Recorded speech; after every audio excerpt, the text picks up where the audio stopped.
నేను సమస్యను 50 సంవత్సరాలు ఉన్నటువంటి సమస్యను తీర్చినందుకు వారికి ప్రత్యేకంగా ధన్యవాదాలు తెలియజేసుకుంటూ పెద్ద ఎత్తున కరతాళ ధ్వనులు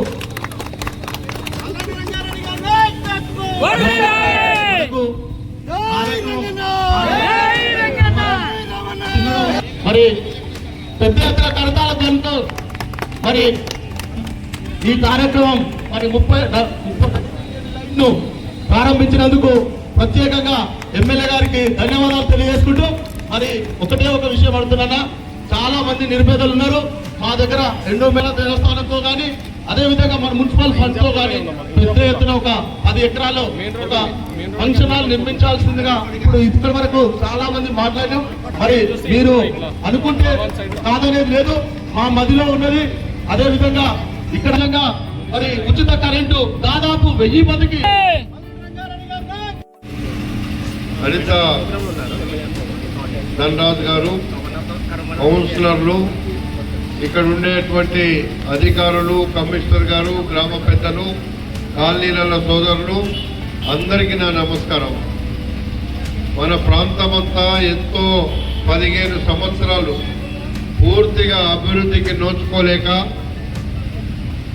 ఆగమాగమైనటువంటి పరిస్థితిలో గడిచిన ఎన్నికల్లో రేవంత్ రెడ్డి గారి నాయకత్వంలో ఈ రాష్ట్రంలో ప్రభుత్వం వచ్చిన తర్వాత మనందరం కలిసి అభివృద్ధి చేసుకోవాలనే తపనతో ఇప్పటికే ప్రభుత్వం నుంచి దాదాపు 100 కోట్ల రూపాయలు ఈ మున్సిపాలిటీకి ఇవ్వడం జరిగింది. ఈ 100 కోట్లే కాదు, ఈరోజు మనకున్నటువంటి చాలా సమస్యలు ఉన్నాయి. డ్రైనేజ్ సమస్య కానీ, రోడ్ల సమస్య కానీ, ఇండ్ల సమస్య కానీ, ఇండ్ల పట్టాల సమస్య కానీ, పింఛన్ల సమస్య కానీ, ఇవన్నిటినీ ఎన్నికల ముందు మేము ఏదైతే చెప్పినామో తూచా తప్పకుండా అన్ని అమలు చేసే బాధ్యత నాది అని చెప్పి సందర్భంగా మీకు మనవి చేస్తున్నా.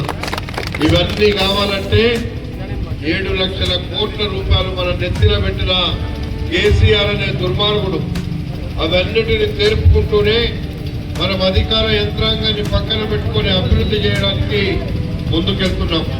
కాబట్టి మీరు కూడా అందరూ కాలనీలలో ఉండే కాలనీ సంక్షేమ సంఘాలు కావచ్చు, గ్రామంలో ఉండే గ్రామ పెద్దలు కావచ్చు, రాజకీయాలకు పక్కకు పెట్టి అభివృద్ధికి ముందుకు కలిసి రావాలి తప్ప ఎవరు కూడా రాజకీయాలు చేసుకుంటే అభివృద్ధి జరగదని చెప్పి ఈ సందర్భంగా మనం చేస్తున్నాం.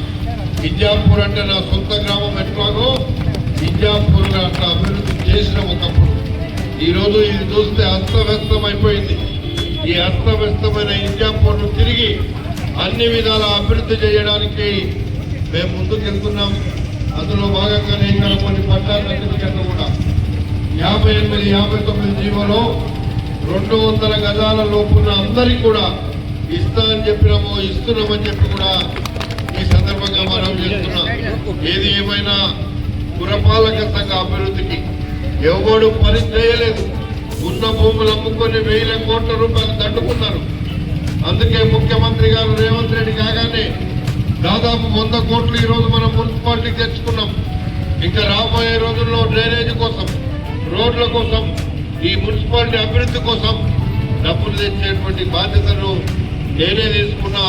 గతంలో కౌన్సిలర్లు కానీ, మున్సిపల్ చైర్మన్ కానీ పట్టించుకోకుండా